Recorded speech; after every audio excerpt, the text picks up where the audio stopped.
लगातार 4 कारोबारी दिनों में करीब 4% की गिरावट के बाद आज मार्केट ने संभलने की कोशिश की, लेकिन दिन भर की उठापटक के बाद सेंसेक्स और निफ्टी हल्की बढ़त के साथ बंद हुए। सेंसेक्स और निफ्टी आज ग्रीन जोन में झूलता रहा। इंट्राडे में सेंसेक्स बढ़त के साथ खुला, लेकिन फिर 800 पॉइंट से अधिक टूटकर ये 74,134.48 के लेवल तक आ गया था, जिससे फिर ये 800 पॉइंट से अधिक रिकवर होकर 75,191.57 के हाई तक पहुंचा। तो दूसरी तरफ निफ्टी भी टूटकर 23,262.55 के निचले स्तर तक आ गया था, जिससे रिकवर होकर ये 23,582.95 पॉइंट्स तक चढ़ गया था। ब्रॉडर लेवल पर आज मिड कैप और स्मॉल कैप स्टॉक्स में भी अच्छी रिकवरी दिखी और निफ्टी इंडेक्स उछल पड़े। सेक्टर वाइज आज 1% की अधिक गिरावट के साथ आईटी सेक्टर ने मार्केट को नीचे खींचने की कोशिश की, लेकिन मेटल सेक्टर ने मार्केट को काफी हद तक संभाला, जिसका निफ्टी इंडेक्स निफ्टी मेटल 3% से अधिक मजबूत हुआ। इस रस्साकस्सी में आज बीएसई पर लिस्टेड कंपनियों का मार्केट कैप 2.5 लाख करोड़ रुपए से अधिक बढ़ गया, यानी निवेशकों की दौलत में 2.5 लाख करोड़ रुपए से अधिक का इजाफा हुआ है। घरेलू इक्विटी बेंचमार्क इंडेक्सेस की बात करें,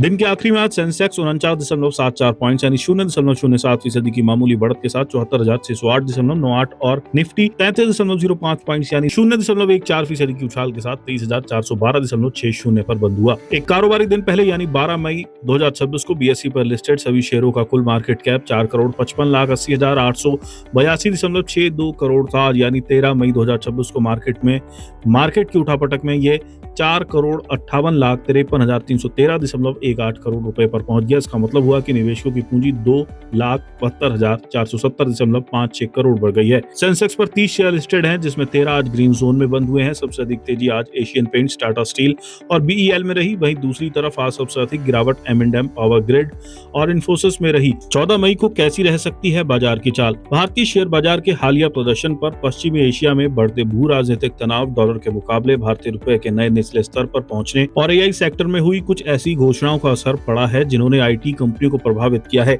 निफ्टी आज 23,500 के स्तर से नीचे बंद हुआ है। ये लगातार जारी मंदी की रुझान का संकेत है। RSI 50 से नीचे फिसल गया है और MACD में एक बेयरिश क्रॉसओवर दिखाई दिया है, जिससे ये पता चलता है कि गिरावट की गति बढ़ रही है। मार्केट एक्सपर्ट्स का ये कहना है कि निफ्टी और बैंक निफ्टी के लिए नियर टर्म आउटलुक मंदी से लेकर सतर्कता भरा बना हुआ है। FII की तरफ से लगातार बना हुआ है बिकवाली का दबाव और कमजोर सेंटीमेंट बाजार की दिशा तय कर रहे हैं। आगे बाजार में हाई वॉलेटिलिटी की उम्मीद है। निफ्टी के लिए तत्काल सपोर्ट 23,150 से 23,100 के स्तर के आसपास है, जबकि तत्काल रेजिस्टेंस 23,600 पर है। 23,500 के नीचे जाने पर नियर टर्म में निफ्टी की कमजोरी बढ़ सकती है। SBI सिक्योरिटीज में टेक्निकल और डेरिवेटिव रिसर्च के हेड सुदीप शाह के मुताबिक निफ्टी को 23,270 से 23,250 के जोन में तुरंत सपोर्ट मिल रहा है और इंडेक्स इस जोन से नीचे जाता है तो शॉर्ट टर्म में इसकी कमजोरी बढ़कर 23,100 और 22,950 तक जा सकती है।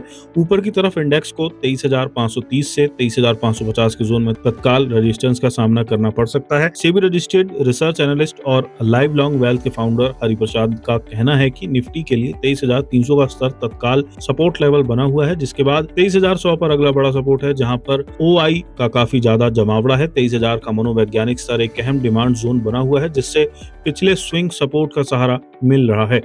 इस वजह से ये पूरे बाजार के ढांचे के लिए एक जरूरी बेस बन गया है। ऊपर की तरफ 23,500 अब तत्काल रेजिस्टेंस का काम कर रहा है। इसके आगे 23,800 एक अहम रेजिस्टेंस जोन बना हुआ है, जहां कॉल OI की भारी जमावट लगातार ये संकेत दे रही है कि बाजार में सप्लाई का दबाव बना हुआ है। उन्होंने आगे कहा कि मोमेंटम इंडिकेटर्स अभी भी अंदरूनी कमजोरी दिखा रहे हैं।